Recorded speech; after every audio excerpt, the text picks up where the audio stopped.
I started my show 20 minutes later in Armenia, and I go, sorry, I'm late. I had a layover in Azerbaijan. I had to take a shit. People over there are so happy. Like, I was doing a joke. I'm like, dude, like, Turkey's right there.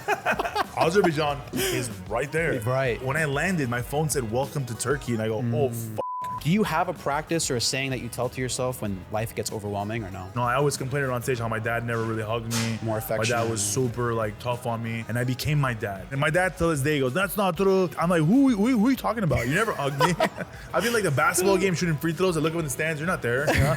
I was working, and then they get mad. If I didn't work, you would not have none of this. First, are you Christian? Do you consider yourself Christian? I'm Christian, so I'm double Christian. I'm Mexican Catholic and Christian, so I learned it from both. Went to one of those churches. I was on drugs. I was on drinking, and I was hungover, and my girl's mom made me go, and I said, I'm gonna go. They're like, is there someone out there, you know, like let Jesus in your soul, stand up. You don't want to stand up, because there's someone around you, and don't be embarrassed, you know, stand up right now. And I stood up, bro, and I started crying. No way. I cried. I'm getting goosebumps right now. I started crying, bro. I felt better. I tell my kids this all the time. I say, I have a high school education. I went to college for like a half hour. You know, I'm always gonna find a way. No matter what I did. I was a strip club DJ. I was the best strip club DJ. Yeah. I was a drug dealer. I was the best damn drug dealer. You know what I'm saying? This big house. Think about that. I got this. It's because my hustle. Stack the books up, hit the spyglass, search and look up. The lazy intellectual, the podcast, the hookup. Romanous to give a toast up with the good stuff. Took a puff, then in reverse, I lit a stick up. It's obvious, the need to sit down and politic. What's on your mind? Share with the audience, the Christ-fearing Assyrian. Giving them providence, Omega my wrist, shining my face cause I polished it. From the time when the emperors reigned, what is it? To lose your soul, but the whole world gained. I think it's insane, God memorized your name. From the deaf, dumb, blind, even the lame. It's like a torch flame, illuminating a cave. No mummy rap, we up out of the grave. Thanks and praise every day for God's grace. So slide through, watch an interview and get a taste.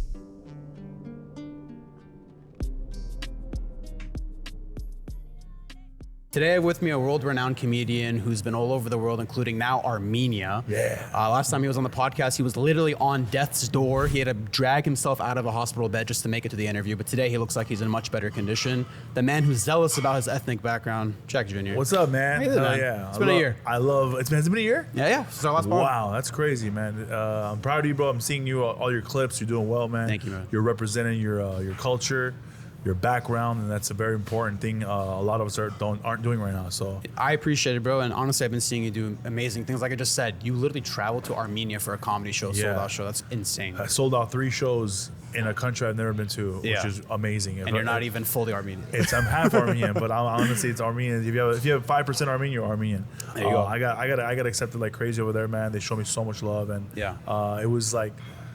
it was almost like, wow, like the little kid in me that got bullied by Armenians because I wasn't full Armenian was like super happy. You know what I'm saying? Like, oh my God, you know, like everyone loves me. So it was a great experience, dude. That's dope, man. Well, a year ago, we talked about all the private things about your life, like what makes you tick and talk.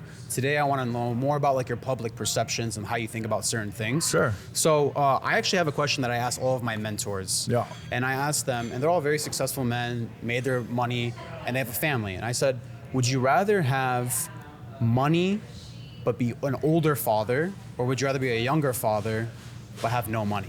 I'm both. I've been both. Yeah. I had my first son when I was poor, broke, no money, and I have 2 new kids right now and I have money. So I've been both, and I honestly feel like I talk about it on stage right now. I feel like I'm a better father now that I am like more financially stable. There's no wrong answer with this, like, cause like I feel like I was a good father back then too, but I was more worried about paying bills and like, are we gonna have the lights on? Are we gonna have? Is my son gonna have clothes? Is he gonna have formula? Like that's the kind of life I was living back then. But now it's like more like I have more time with my kids right now. You know, like I have like all my bills are taken care of. I'm not worried about that like I was back then. You know, It's like buying your time 16 back. years ago. Like 16 years ago, man, I was like, I was eating top ramen and water. You know, like peanut butter jelly sandwiches. Now like I'm having like steaks, lobsters. I'm eating better now. But I've honestly.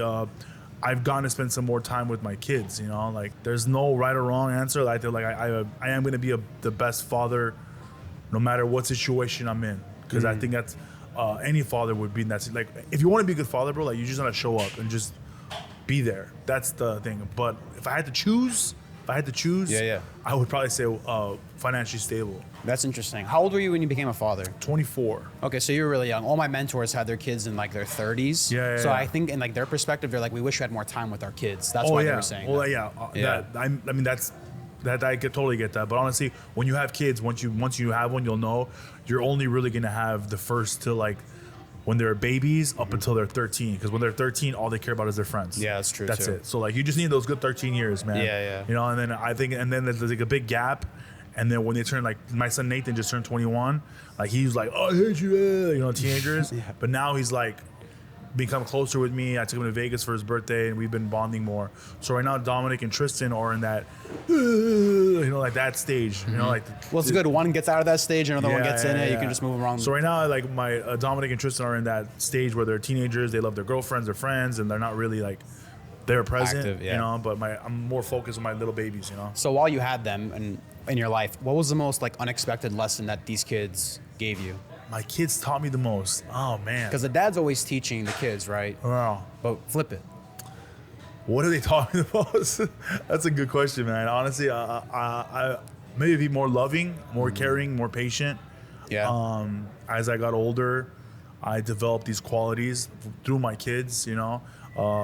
Coaching. I coach basketball with these kids, and I even volunteer too with other people's kids. So like, I try to coach kids that aren't even mine. and it's like you're not gonna put that. It just I think that those are the main things: patience and to be more loving and caring. Yeah. Be more motherly. Maybe like that's the word. Because I've always been like with my son Dominic, I was always strict, super strict. The hard love. Yeah. Because me and his mom were separated, so I felt like one of us had to be the good cop and bad cop, and I was the dad, so I had to be more, Gotcha. But right now, as I got older, I've been trying to lean back a little bit and be more loving, hugging, kissing. I always complained on stage how my dad never really hugged me. More affection. My dad was super like tough on me, and I became my dad.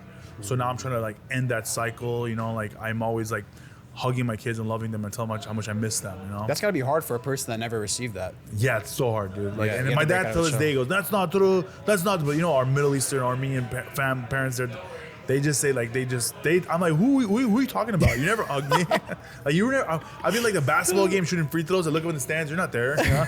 I was working, and then they get mad. If I didn't work, you would not have none of this. Yeah. So like, yeah. I mean, there's a lot of truth to it, but my dad used to always tell me, and still tells me till this day, he's like, hey man, the only thing that's free in life is advice. You like it, take it. You don't, leave it, but always listen. Yeah. So he'd always hit me with that, and that was the best piece of advice he ever gave me. Your dad gave you that advice? Yeah, man. My dad said something similar. What do you say? Take what's good, leave what's bad. That's pretty much it. Do you have a nugget like that you throw at your kids? No, I just kind of like, one thing I wish I didn't do, I always compare each kid to each other. I'm like, your brother doesn't do this. Why do you, just that kind of thing. But like, I feel like there's no book on how to be a parent. Yeah. You just got to figure it out.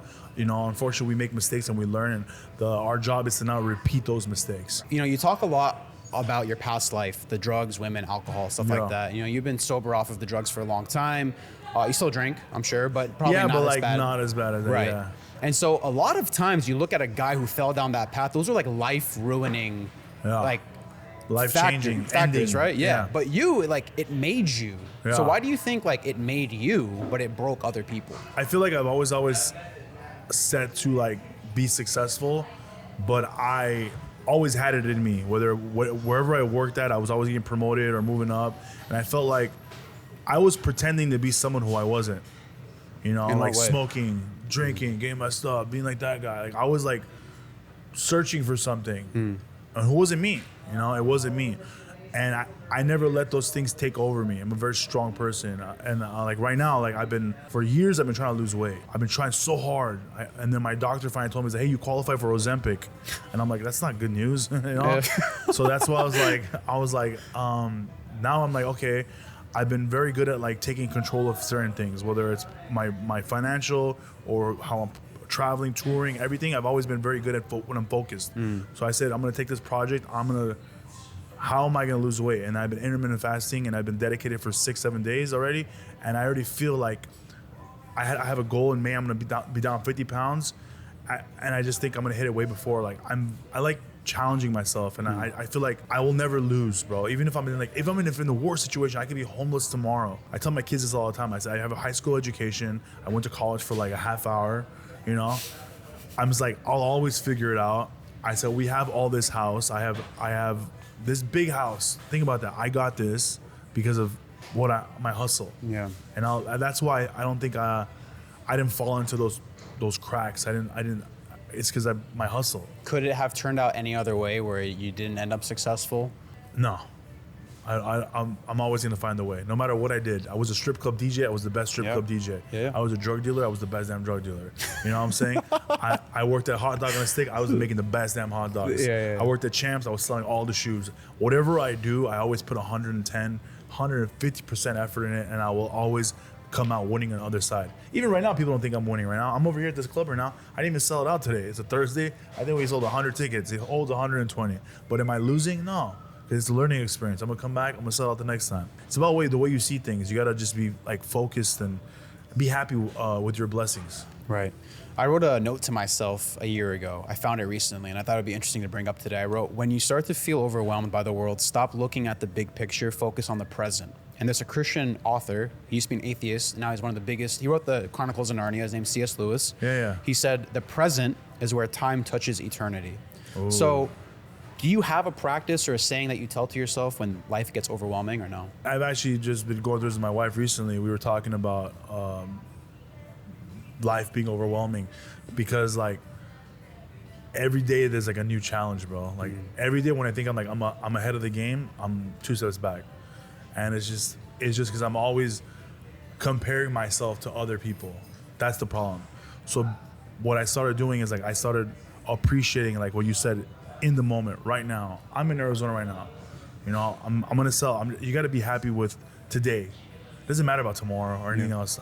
But once you start like being happy with what you have and stop comparing yourself to other people, then you're gonna find true happiness. So is that a struggle you have, comparing yourself to other I comedians? used to. Yeah. My whole life, I was always like, dude, I'm like, dude, I've been doing this so much longer. I mean, oh my God, how come my clips aren't going viral? Like, like that was like me, like literally 4 years ago. Yeah. Why am I worried about this person? What can I do differently? Right. You know? And then once I figure that out, like that's what I do every day. If I'm ever feeling overwhelmed, I just like reevaluate my situation. Like, what are we doing differently? Or should we go here less? Should we go there more? So what I was trying to tell, what me and my wife came to a realization was, like, why am I trying to be famous in like Kansas City or like Cleveland? You know, like no offense to those cities, but I don't sell tickets there. You know. Well, you also don't know any of the people I there. don't know either. anybody there. Yeah. But I'm saying like my agent's like, we need to put you in these markets, and I'm like, I would love that. I've tried. Shows get canceled all the time, and that's like I was booked in Dallas 2 weeks ago. We had to cancel the show because we had 14 tickets sold. You know what I'm saying? So it's like demoralizing almost, you know? For sure, but So- you're admitting to it at least. You're not hiding it. It's No. not like, oh, I sell out all the time. Like, No, you know no, where no. your limitations I know where are. I know where I do well at, and this year I started exploring like Beirut, Lebanon. So this year I said instead of like trying to get like famous in like these towns in the United States when I've been trying for 16 years, I have fans over here. So I'm gonna explore that now. So I'm gonna go to Australia, Belgium, Holland, Paris. All this is gonna happen very soon. Within the next 6 months, I'm going to all these countries. Like how you said in the beginning, you're like, it's hard to be affectionate with my kids. But when I see you on stage, dude, like I was watching a stand-up clip where you were doing, like you brought up a guy and his girl on stage, and you're like, how old are you? And he's like, you don't ask a woman her age. But then you found a way to twist it and make it funny, and it's like you're so comfortable in situations you're not supposed to be comfortable in. Yeah. And then situations where like it's easy to be comfortable in at home in private, but like that's hard, right? Oh yeah, totally. So why do you think it's hard, first of all, to be affectionate with the people that you love versus like strangers? Oh, that's a good question. What are you gonna do? Is this from AI or what? No, this is Chat GPT? Man, these Assyrians, dude. this is Syrian. This is Syrian. Okay, well, hey. I don't know. I just feel like the people you love take advantage of you sometimes. You know, they know how to push your buttons. And I feel like when I'm on stage, I feel like almost like a different person. I feel like a superhero. I feel like a superhero, and everyone wants me to win. We're all here for me, you know? And sometimes at home, like, it's just, you see two sides of me. You see the fun Jack and then the serious Jack. So it's like, I don't know. Like your parents are always hard on you. My wife's always hard on me. It's completely different on stage, man. It's like I'm the same person, but it's completely different. Yeah, I get it. You know what I'm saying? Like I feel like I'm untouchable on stage, but I'm having fun on stage. Yeah. I feel like the kid again. You know, I'm having fun. Yeah. Sometimes at home, you know, like the people you love the most sometimes are the ones that hurt you the most. You know what I think it is? I think it is because they know that you'll accept their apology. They like take your love not for granted, but Yeah. they're like, oh, he'll accept my apology because he's done it before. Yeah. Versus a stranger, you're like, hey, F you once. Like, I'm never gonna talk to you again. You know what I mean? Like, you gotta put that good impression, but you're stuck with these people in a way, right? Yeah. That's what I think it is. I mean, yeah, that's pretty good. Yeah, are you a therapist? I mean, look here, I should be comfortable, right? You should be a therapist. You wanna lay down next time? I'm gonna start crying. I interviewed a Turkish NBA player a month ago. Damn. If you were face to face, like you were in Armenia, right? You had a few jokes about Turkey, and I did say a lot of stuff about Turkey. Yeah. So I actually opened with the joke when I started my show 20 minutes later in Armenia, and I go, sorry I'm late. I had a layover in Azerbaijan. I had to take a shit. okay, so I talk about all of them, bro. this Turkish NBA player was extremely open. We actually talked about the Assyrian-Armenian genocide. Yeah. If you were face to face with a person like that, what would you say to them, and what would you ask them? I've actually met a lot of Turkish people, and they admit what had happened. Yeah. You know, they admit it happened, and I have yet to meet one that's like, F you, that didn't happen, blah, blah. But if it did, I mean, I don't know. I would try to educate the guy and be like, hey man, this is what happened. Because the country itself doesn't admit it, you know? They don't admit any of it. Yeah, the government. The government doesn't Yeah. doesn't. But I said they don't even teach them They don't that teach them. happened. You know, Yeah. the same thing's happening with Azerbaijan. They're like that writer from Narnia. They're just making up stories and they go, hey, this will happen. Hey, this is what happened. You know what I'm saying? Like, Yeah.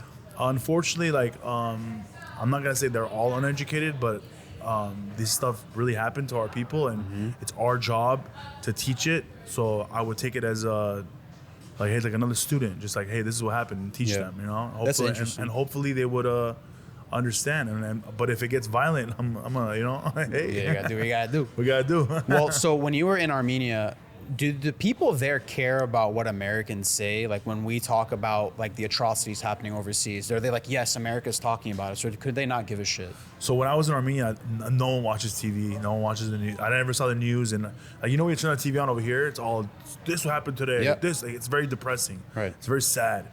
Over there, I didn't see any of that. People over there were so happy and it was so peaceful. Like I was doing a joke. I'm like, dude, like Turkey's right there. Azerbaijan is right there. Right. Like literally, like when I landed, my phone said "Welcome to Turkey," and I go, "Oh fuck," you know what I'm saying? Like, but the people are so happy. Like the kids are out, they're playing in the field, they're just. Did you feel safe? I felt so safe, bro. Really? I felt so safe. It was one of the best experiences ever. I honestly feel like Armenia. I went all over. I went to the Turkey border and I went to all over the Azeri border. I went to both borders and I went to talk to the people in the villages. I shot a documentary out there. I heard. I want to see it. So it's gonna be epic. And it's showing Armenian through my eyes, and it's talking about just. We met so many beautiful people. We saw Armenians from all over the world that go to Armenia for the summer, and there's parts of Armenia where it's like all forest, like Dilijan, it's all forest. It feels like you're like Big Bear, you know. And then we went to like other parts where there was like Sevan Lake, where it's just like a beautiful lake and people are on boats, and we went jet skiing. The whole thing, it's just like when there's a bunch of churches all over. We actually saw an Armenian church, and it was on Turkey side. It was like an abandoned Armenian church. I think it was the church Ani. It was on Turkey's side, and I guess they told me that they let the Armenians go there once a month and pray, and then they go back to Armenia. Like the border's closed. Wow, what a story. Yeah. So, but when you see the people living there so peacefully and disconnected from like social media and news and stuff, does it feel like we're wasting our time talking about the atrocities here in America? Like, does it benefit the people there? No, they appreciate it. Okay. They appreciate it because I was surprised too because I was in a village and we were in Gyumri, and we were talking to some people, and then some girl comes out. She goes, "Oh my God, I'm a big fan." I go, "Oh, you guys have Wi-Fi here?" Like I was like, it was a village, you know. Yeah. But they know, they say what's up, and like that's Okay. what made me popular there because I talk about what happened. I see. I use my voice, so they what we do here is very important. you know, to teach future generations, especially the younger generations, of what happened, like all the genocides. Like, it's crazy. Yeah. Do you think talking about it puts them in danger? No, I don't think so. Got it. Okay. Yeah, I mean, maybe with our I don't even want to get into it. It's just, you know what I'm saying? Like, yeah. I really want you to see the clip that I shot with the Turkish NBA player. His name's Enes Kanter. He played with OKC, Kevin Durant, all these guys. He said that he didn't even know about the Armenian genocide until he was 23 years old when he moved to America. And he was like, I never heard of it before. They don't teach it. They don't teach it. Of course not. But like in Germany, a buddy of mine who moved here from Germany, he's like, they taught us that we were the bad guys in World War II. Yeah, because they got caught. That's all over. There's movies everywhere. Good point, actually. Like, yeah, they want to silence us, you know, and that's what kind of like made me use comedy, is to be like an Armenian Mexican comedian, but I'm teaching the world who Armenians are, because people go, what's Armenian? And I try to spend some time on my show every time to let everyone know who we are, because when they think of Armenians, they think of System of a Down, Kim Kardashian. What do you think of the Kardashians? Are they good for Armenians or bad? I mean, they're good when they use their voice to like talk about stuff, you know, because she's famous though. They're all famous, you know, but I just feel like she's also silenced too. She can't say that much. Silenced by who? By whoever the powers that be, you know. When you post a video, it goes, oh, this goes against our community guidelines. Who are those people? You know. But a girl can show her vagina and breasts and like, oh my God, that's cool. Well, 1 million likes. Yeah. But if I talk about the innocent children and women and men getting massacred in a genocide today or in Gaza, that goes against community guidelines. Right. You know what I'm saying? It's crazy. Yeah. So do you actually think like American athletes, celebrities, and politicians speaking out actually makes a difference, or is it more symbolic? I mean, I think it makes a difference, 100%. I mean, we should all speak out. I mean, you have to use your platform for good. And honestly, like the people that are speaking out, unfortunately, like are getting canceled. You know, aren't getting in trouble. And I think that's messed up. You know, and they just want to be good Christians. Isn't Christianity like the number one religion that everyone gets attacked on? It's the number one persecuted religion in the world. Yeah, till this day. 7,000 Nigerians just got murdered last week. See? Yeah. I didn't even hear about that. Yeah. Why is it on the internet? That's the thing. That's why you didn't hear about it. No one's talking about it. No one cares about it. It's just, there's too many things to worry about. Yeah. And they're like, oh, this thing popped up. Well, we don't got time for it. We have to worry about this other thing that's more famous right now. So a smart man once said, never underestimate the ambition of your opponent. So how do you deal with opposition? It doesn't have to be like people wanting to physically attack you. I mean, like people in the industry or whatever. Like, how do you feel about opposition? Do you like the challenge? Do you not have opposition? Talk to me about that. I feel like challenges are what makes us great, and it's how you come at it. You know, like every day I'm always like today, right now, like I flew here. You think the show was sold out? It's not sold out. So this is the challenge I need to work on. Yeah, but being off by 20 people, I mean, that's not that big of a deal. It's a big deal, man. My goal was to sell out 2 shows. But I'm saying, like, every day you're going to have a challenge, like, my friend. Like, you're literally going to have a challenge. And it's literally, we need challenges. Imagine everything was so easy. Yeah. It's not worth it. I don't want to win first place if it was so easy. I don't want to get to the top if it was so easy. I don't want to be a millionaire if it was so easy. Yeah. You think people that won the lottery are really happy? Probably not. Probably not. You know why? Because they're gonna blow that money in a couple of years and just buy stupid stuff. But you need to struggle and appreciate the value of a dollar, and learn business and learn how to speak in these meetings and invest and all that. That's why these people are wealthy and not just rich. You know what I'm saying? They learn by screwing up, trial and error. You know. I got you. So that's why I think we need that. What I realized was, as time went on, I would get cockier and cockier with a lot of things that I would get better at. And so I said, I need to pull back and become more humble. So whenever I became more humble, my confidence took a hit too. So my humility went up, my confidence would go down, but I realized when my confidence would go up, I would become less humble. How do you balance that? Have you experienced that? Talk to me about the balance. Let me tell you the truth. When I was a kid, I was a fat kid. I was a fat kid, or I was a slow kid, or I was bullied because I was half Armenian, half Mexican. So I always built. So by the time I got to 15, 16, I realized that I needed to act as if like I'm the biggest guy in the room, the toughest guy. So I've always felt like confidence was very key, very important. I feel like it's very important in stand-up comedy too. If you're not confident up there, man, the audience is gonna eat you alive. Right. But you need to know like how not to confuse confidence with being an asshole. You know what I'm saying? So like sometimes I'll push the confidence and I become an asshole, and then I'll be like, okay, silly boy again. Okay. You know what I'm saying? Yeah. So like I know it. Like I mean, I watch my videos sometimes when I'm editing. I'm like, fuck, I said that. You know, like I can't believe I said that. Yeah. You You're know, just in the moment. I'm like, shut up, bitch. You know, like what the fuck? You know what I'm saying? So it's like, it's in the moment, and honestly, like, that's why I do stuff like after the show. I'll meet every person. I take a picture with them. I'll say what's up. I'll spend time to talk to you right now. I'll spend time to talk to you. I always take care of the wait staff. I tip everybody out. I'm very humble like that. Like a lot of comedians, man, they'll do the show and then they'll just freaking book it. Yeah. I like spending time with the fans. Even if it's like 18 fans, I'm gonna stay in, I'm gonna do the show still. Do you think you're like that? Because, I mean, I don't know about your religious side, which is, I would like to explore that a bit because we didn't last time. So first, are you Christian? Do you consider yourself Christian? I'm Christian, so I'm double Christian. I'm Mexican, I'm Mexican Mexican Catholic, Yeah. and Christian. So I learned it from both. Okay, but is it religion or is it relationship with Christ? Like, how are you with that? Oh, it's a good question. How devout, I'm asking. How Christian am I? Yeah, because does that add to the humility? Does that add to? I'm not embarrassed to say it. I mean, like, I wish I was a perfect Christian, but I feel like there is no such thing as a perfect Christian. No. I feel like I am getting better. I don't say I pray, but I pray every day. But I don't call it praying. I call it manifesting. You know what I'm saying? I don't sit down and like. I remember as a kid, I used to get down on my knees and pray. Now I feel like I have a conversation with him. I'll just be driving and I'll be thinking and I'll just like, show me the ways and like, give me the strength to like, I ask for like a help. Like he's become more of like a friend. Like that's my relationship with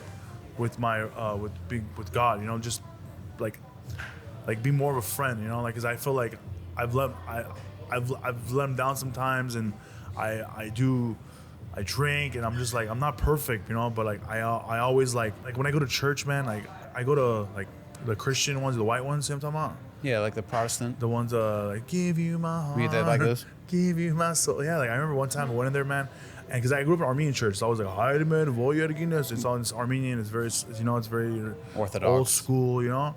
But I wanted to see something different, and I remember the first time I went to one of those churches, it was life changing, man.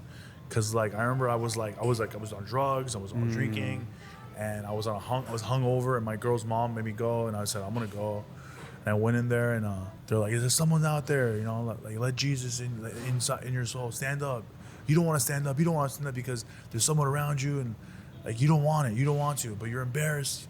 Don't be embarrassed, stand up right now. And I stood up, bro, and I started crying. No way. I'm getting goosebumps right now. I started crying, bro. That's the Holy Spirit. I started crying, bro, and I literally, I felt better. When was that?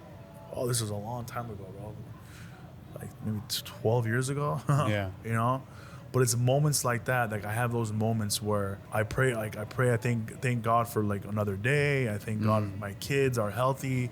When my kids are sick, I'm always like praying that they're better.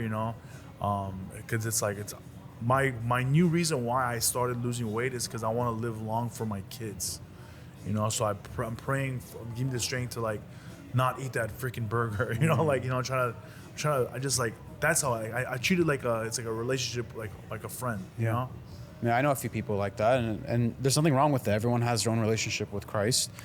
When you became a father, or maybe recently, did your relationship with God change even more, being like, man, my kids are in the picture now? Like, did that sway the perspective of religion for you a bit?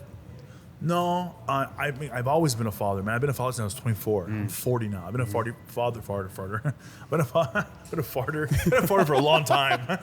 Been a father for 40 years. Man, I'm 25, dude. That's crazy to think about being a dad now. Yeah, man. I was a dad at 24 years old, bro. Yeah, that's crazy. So like, I feel like my grandmother like made me go to church, like a Catholic church, like almost like she used to always pray for me and she used to always like persínate, like pray. Is that important to do for your children? I mean, that's the thing. I haven't enforced that with my little ones yet, but I just put my kid in a Armenian school, and they're it's a Christian Orthodox school. Yeah. So we're slowly changing, slowly changing. There's a lot of beautiful women you interact with on a nightly basis, right? Yeah, and pretty guys too. I can't imagine your wife is sitting there being like, "Oh, that's okay." Like, does that cause drama at home? Is she cool with it? Does she understand the business? Talk to me about that. She understands the business pretty well. Okay. I mean, she's seen my shows. She's been at my shows sometimes, and she knows what's up, man. There's no jealousy? No, I mean, if she does, she hides it very well. Okay. She doesn't really like say anything. She's very confident. Also, I'm a flirt, and I'm already a flirt. But I don't only flirt with girls. I flirt with guys too. And that's not saying I'm not gay, but I'm saying like I'm just very like I'm a likable person. I'm fun. I'm not like touching girls, and I'm not like even when I take pictures with girls, my hands are never touching them. It's always Right. I hover. I noticed that. You do the Keanu Reeves. Do the Keanu Reeves. I'd actually learned that from Keanu Reeves. You're right. You made that famous. Yeah, man. Okay, so did you think that if your wife wasn't the way that she is, your career would be much harder? Oh yeah, man, for sure. I have friends that have wives and they're fucking miserable. Like they're just like, dude, I can't go to the comedy club. I can't hang out. I'm like, why? She goes, she won't let me. Yeah. I have a friend who like my friend Ara, his cousin, his name is Harry, and he came to watch football with us one day, and he goes, I gotta go. I'm like, it's 6:30 in the afternoon. Yeah. So I have to go. She's tripping. Whip, son. Just like, yeah, man. Yeah. I'm like, that's not gonna last. Before we wrap up, I just have to let you know, you got me in crazy trouble. Did I? The last time we did a podcast I'm together. sorry, man. It was still funny. What happened? I didn't know a Mexican Armenian was so fluent in Assyrian. It's all right, man. Let me tell you one thing, guys. For the comments, for the people that said they got mad, think about how many more people know about Assyrians. Facts. Because there was like, where's that language from? Assyrian. I'm very proud of the Assyrians. Like, I love them so much. I go to your conventions, Assyrian conventions. Shout out. I feel like even if it's good or bad, Putting us you're on the hitting the map. word Assyrian, not Syrian, Assyrian. Yes, sir. Yeah. Shlamaloch. Shanna. Is there anything else you want to talk about, brother, before we wrap up? No, man. I just want to say I'm proud of you, bro. I like that you continue this podcast. You're doing really well. You're doing great things. You asked some very tough questions. Like this was like, I felt like this was like Larry King live. I don't even talk about stuff. Some of the subjects you brought up, I haven't even talked about on my social media. Like I'm a very private person. But yeah, man. I'm proud of you, man. You're a good person. Are you married yet? Not yet, but almost. You have a girlfriend? Mm-hmm. She Christian? Yes. There you go. Assyrian. Assyrian. Mm-hmm. Oh, nice. You're going to make a little Assyrians. Little Assyrian army, baby. Little Eddies. That's the Assyrian. There you go. Oh, man. Thank you so much. I really appreciate it. God bless. Awesome, bro. Let's go.